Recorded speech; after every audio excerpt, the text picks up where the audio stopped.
Hi everybody, it's Claire back with another art journal video. Today I am playing in the small craft journal and I'm going to be using scribble sticks on my background. So I'm starting off with some clear gesso on my page because I want to be able to move the scribble sticks around once I have popped them onto my page. This is just going to make this a little bit easier to do. It's going to give the page a little bit of tooth and make it not quite so absorbent. So I've grabbed my scribble sticks. You can see I store them in two little jars, like cool colours and warm colours pretty much. I'm putting lots and lots of pigment down onto my page and doing these kind of scribbly marks. Going to be creating a really bold background to start off with, but then I'm going to be mixing in white acrylic paint, which will create a really nice pastel tone of the scribble stick colour. So you can see it pressing on quite hard, and the white clear gesso, on the background is going to allow me to do that so much easier. So I'm going to continue this till I've got all my colours laid down on the page.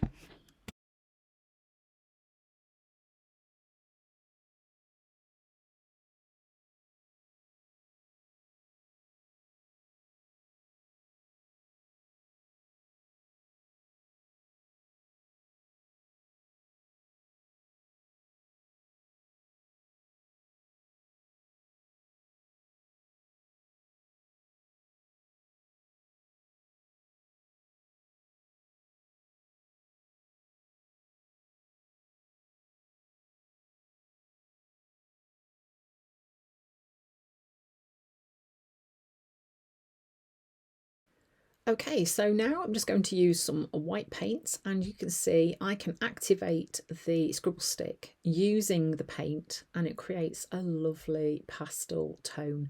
So really fun thing to do. It's a great way to use those scribble sticks. You can create that first layer of background on your page, and you get some really pretty colours created when you're mixing the white paint in with the scribble sticks. Creates that really nice sort of pastel tone. Using quite dry brush as well. Don't want too much water in there because obviously the water is going to activate the scribble stick as well. Excuse me. And yeah, you can see I'm leaving lots of kind of painterly marks in the paint as well. I'm not worried about it being all neat and tidy. These days I'm quite liking that kind of painterly look to my background sometimes. So just kind of continuing this process till I've got all those colours activated with the white paint. I'm going to just do one colour at a time, clean my brush, dry it off until I have completed the page.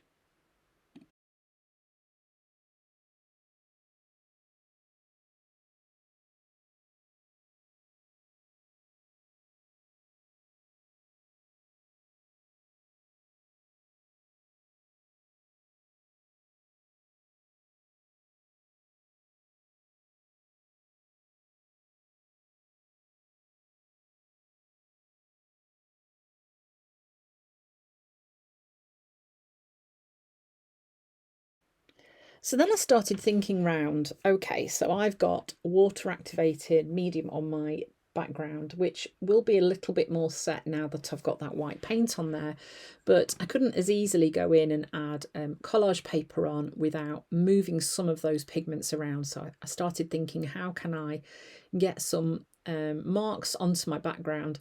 And I would quite often use mark making stamps, so I thought, well, why not just grab some letters and just stamp some letters onto my page. You know, it kind of didn't matter that that one didn't quite work there, not bothered. It's just about bringing some more marks onto that background. That one has been really stubborn, isn't it? Just not really wanting to stick onto my my acrylic block. Goodness, couldn't think then. So these aren't meant to be spelling anything. They are just a selection of letters that I'm popping onto my page. Black archival ink, that's stamping on quite nicely. Okay, so that kind of gives me the start of a background layer. Next I am using Iris, and this is the Squoval stencil from Dina. I'm going to start adding some stenciling onto my background now as well, so I'm layering that on top of what's there already. Having to use a pouncing motion for this because if I dragged my blending tool around, it pulled some of the pigment around. Now, a way you could get around this is to use a workable fixative over the top of that first layer that I did before you go in with anything else, and that would help a little bit. But I think when you're playing like this in your art journal, it's really fun to kind of work out, oh, okay, so I can't quite do it like that. How do I make this work? There is usually a way, and sometimes this is when you're kind of trying processes like this, you discover all sorts of new and exciting things that you've not found before. Okay, so now I'm going to create my own white on white tissue paper. So those of you that have loved Dina's stuff for a long time will remember in some of her earlier collage paper sets there were white on white collage papers, and I really loved those. So here I'm just making my own. I'm stenciling through the stencil using white paint onto the collage tissue paper, and then I'm going to give that a good dry, tearing up some pieces. So all this is going to do is just create a much softer background. It's already softened compared, remember what it was like when I first started, how bold those colours were. It's already quite different. And now, because I've got more layers on top of that, as long as I work pretty fast, I am able to add some collage paper onto my page.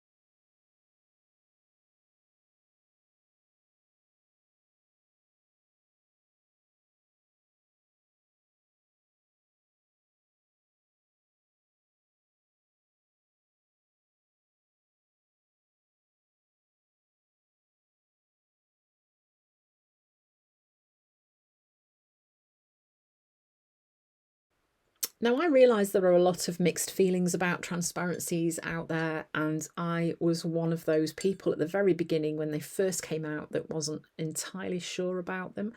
But I think now I really, really like to use them, partly because it brings a different dimension to your page that you can only get with transparencies, that kind of reflective quality, but also is super quick. Those images are already there, they're already created. You don't have to get your stamp pad and your acrylic block and your ink out.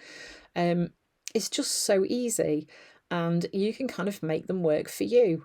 So here I'm just cutting it in the middle so that I can place that image over the fold in my book, and my book will still close and open without spoiling the image. Yeah, stapling, I know, again, something controversial. Not everybody loves staples, but yeah, Dina is right. It's so quick, and it just makes that whole creating process so much more, I don't know, it's just so easy. Here I'm just going in with some, is that black ink? I think it might be. No, it's black gloss.